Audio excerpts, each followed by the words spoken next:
এরপরে 3 নাম্বারটা দেখো, বয়সন্ধিকালীন পরিবর্তনগুলোকে স্বাভাবিক হিসেবে উপলব্ধিকরণ। প্রথমে আছে বয়সন্ধিকালীন পরিবর্তনগুলোকে স্বাভাবিক পরিবর্তন হিসেবে গ্রহণ করতে আমরা কি কি করতে পারি। কাজ, বয়সন্ধিকালীন পরিবর্তনগুলোকে স্বাভাবিকভাবে উপলব্ধি করে সুন্দর জীবন গড়নে করণীয় এবং চিহ্নিতকরণ। প্রথমে যা করতে হবে, নিচে আলাদা দুটো ঘটনা দেওয়া হয়েছে, মনোযোগ সহকারে পড়ি। 2 নম্বরে দেওয়া আছে ছবি দেখা ও ঘটনা পড়ে শেষ হলে প্রত্যেকে প্রশ্নগুলোর উত্তর ছকে লেখো। ঘটনা 1-এ দেওয়া আছে, 5ম শ্রেণীর ছাত্রী নাবিলা খুবই নম্র, ভদ্র এবং হাসি খুশি মেয়ে। সে পড়াশোনাতেও ভালো। কিছুদিন ধরে নাবিলা লক্ষ্য করছে সে বেশ লম্বা হয়েছে। পুরনো জামাগুলো এখন তার গায়ে লাগছে না।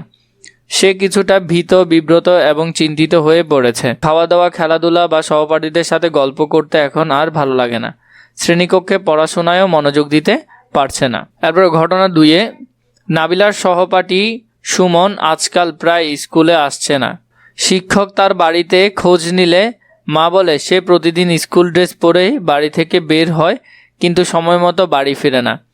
কারণ জিজ্ঞাসা করলে সে বিরক্তি প্রকাশ করে। বন্ধুরা বলল সে ক্লাস না এসে ক্লাসের সময় স্কুলের বাইরে তার চেয়ে বড় কয়েকজন ছেলের সাথে সময় কাটায়। এখানে বলা আছে নাবিলা ও সুমনের বয়স কত হতে পারে।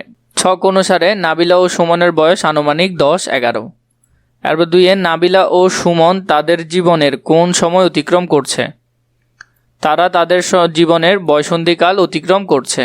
এরপর 3 নম্বরে, সুন্দর জীবন গঠনের জন্য নাবিলা ও সুমন কি কি করতে পারে। সুন্দর জীবন গঠনের জন্য তারা করতে পারে নিয়মিত পড়ালেখা, শরীরচর্চা, খেলাধুলা, খারাপ সঙ্গ এড়িয়ে চলা, পরিষ্কার পরিচ্ছন্ন থাকা। ঘতে, সহপাঠী হিসেবে নাবিলা ও সুমনকে কিভাবে সহযোগিতা করতে পারো। ভালো কাজে উৎসাহ দেওয়া, পড়াশোনায় সাহায্য করা, খারাপ কাজ থেকে বিরত রাখা এবং ভালো পরামর্শ দেওয়া। এভাবে করে তাদেরকে সাহায্য করতে পারো। সারসংক্ষেপ, ভয় বা লজ্জা নয়, বয়সন্ধিকালীন পরিবর্তনগুলোকে স্বাভাবিকভাবে নিতে হবে। বই পড়া, নিয়মিত শরীরচর্চা, ব্যায়াম, খেলাধুলা করলে শরীর ও মন দুটো ভালো থাকে। তাছাড়া ছবি আঁকা, নাচ গান করা, কবিতা আবৃত্তি, বিতর্ক, কুইজ প্রতিযোগিতা ইত্যাদি সৃজনশীল কাজেও অংশগ্রহণ করা যায়। বসন্তীকালে সুস্থ, সুন্দর ও স্বাভাবিক জীবন গঠন সম্পর্কে আরও কিছু জানি। বসন্তীকালে আমরা যে শারীরিক এবং মানসিক পরিবর্তনগুলো অনুভব করি সেগুলো নিয়ে আলোচনা করলে অনেক সময় সহজে সমাধান করা সম্ভব হয়, সুস্থ থাকা যায়। এজন্য পরিবারের দাদা দাদি, নানা নানি, মা বাবা, বড় ভাই বোনের সাথে পরিবর্তনগুলো নিয়ে খোলা মনে আলোচনা করলে তারা আমাদের প্রয়োজনীয় সাহায্য সহযোগিতা করতে পারবেন। অনেক সময় সামাজিক যোগাযোগ মাধ্যম, ইন্টারনেট থেকে প্রাপ্ত তথ্য নির্ভরযোগ্য হয় না বা সেগুলো ভুল থাকতে পারে।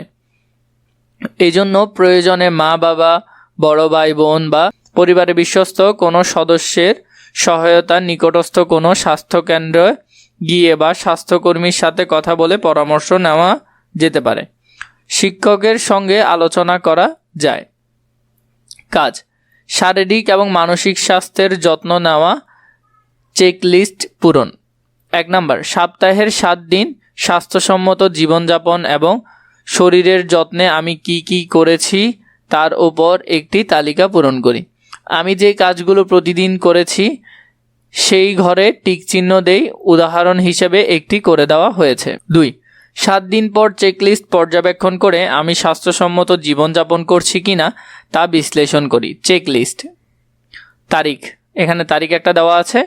সকাল ও রাতে দাঁত ব্রাশ করেছি, এখানে টিক দেওয়া আছে, করেছি। সকালে সূর্য আলোতে গিয়েছি, এখানে এটা কিছু দেওয়া নেই, ক্রস।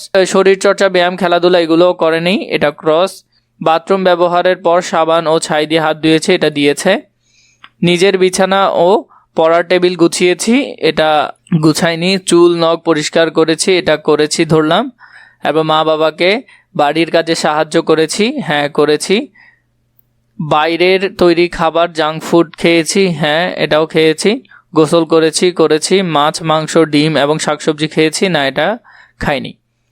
তো এখানের মধ্যে এর পরবর্তীতে দেখো, এখানের মধ্যে আমি তোমাদেরকে দিলাম, তোমরা চাইলে প্রথম দিন, দ্বিতীয় দিন যেগুলাতে টিক চিহ্ন দেওয়ার সেগুলাতে দিতে পারো। তো এখন কিভাবে করবে? এখানে আরেকটা তারিখ দিবে, ধরো 6/2/2026, বা তুমি দিতে পারো 6/5, তো তুমি 5ও দিতে পারো, তাহলে ওইভাবে করে দিতে পারো, অথবা আজকের তারিখও তুমি দিতে পারো। তারপরে দেখো সকাল ও রাতে ব্রাশ করেছো, যদি করো তাহলে ঠিক। সকালে সূর্যের আলোতে গিয়েছি, হ্যাঁ গিয়েছি। শরীরচর্চা ও ব্যায়াম খেলাধুলা, এটা করিনি তাই এটা ক্রস। বাথরুম ব্যবহারের পর ছাই বা এটা দিয়ে হাত ধুয়েছি, এটা ধুয়েছি। নিজের বিছানা ও পড়ার টেবিল গুছিয়েছি, হ্যাঁ গুছিয়েছি। চোখ নখ এগুলো আমরা কাটিনি। মা বাবাকে বাড়ির কাজে সাহায্য করেছি, হ্যাঁ করেছি। বা এরপরে হলো বাইরের তৈরি খাবার জাঙ্ক ফুড খেয়েছি, হ্যাঁ খেয়েছি। গোসল করেছি।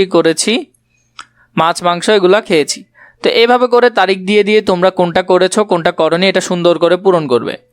আমি বাকিটা পূরণ করে দিচ্ছি না, এটা তোমরা পারবে। যদি প্রয়োজন হয় এখান থেকে যেগুলো টিক দেওয়ার সেগুলো টিক দিবে, যেগুলো টিক না দেওয়ার সেগুলো এখান থেকে লিখে ফেলবে। আশা করি বুঝেছো যে কিভাবে করবে।